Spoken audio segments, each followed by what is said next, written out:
In the final part of the Miami Grand Prix, we observed that Max Verstappen, who was in second place, couldn't keep up with the pace of Lando Norris, who increased his lead with each lap until crossing the finish line with a comfortable margin over the Red Bull driver.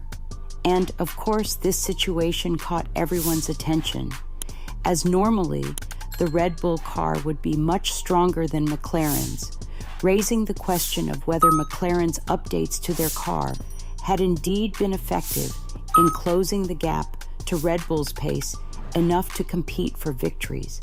Well, Red Bull members made revelations about some issues with Verstappen's car, with team principal Christian Horner revealing that Verstappen failed to overtake Norris solely due to a problem with the floor of his car.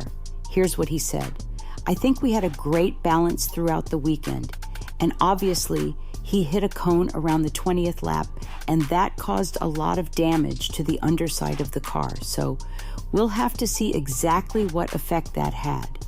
Before that, he had enough pace, was getting away from Oscar and Lando before suffering that damage. Obviously, then we made the pit stops and the safety car came out at the best moment for Lando, allowing him to make a free stop, but it wasn't good for us, who had tires 6 laps older." Well, this is the situation Horner refers to when Verstappen went straight at a corner and took along one of the signaling cones, causing even a virtual safety car for it to be removed from the track. This impact would have damaged the floor and consequently greatly reduced Verstappen's car performance. The team principal asserts that a significant portion of the floor, particularly on the rear left side, was damaged in this situation, and several areas that were supposed to be fixed were flexing considerably.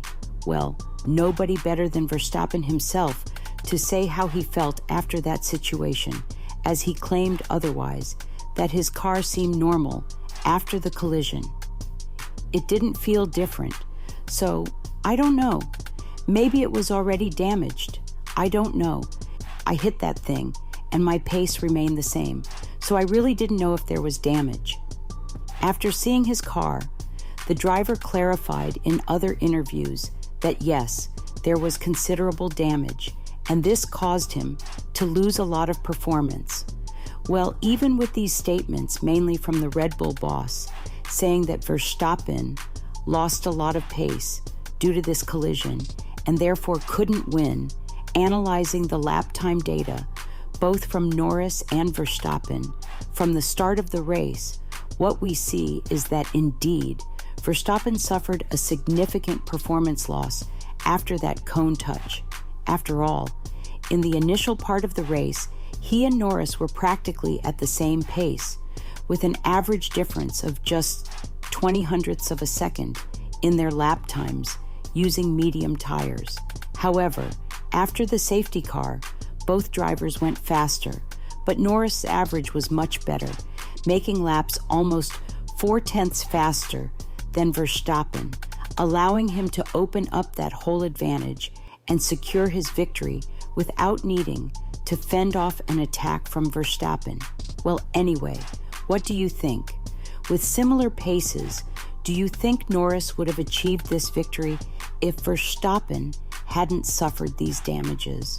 Or would it have been difficult? Leave your opinion in the comments.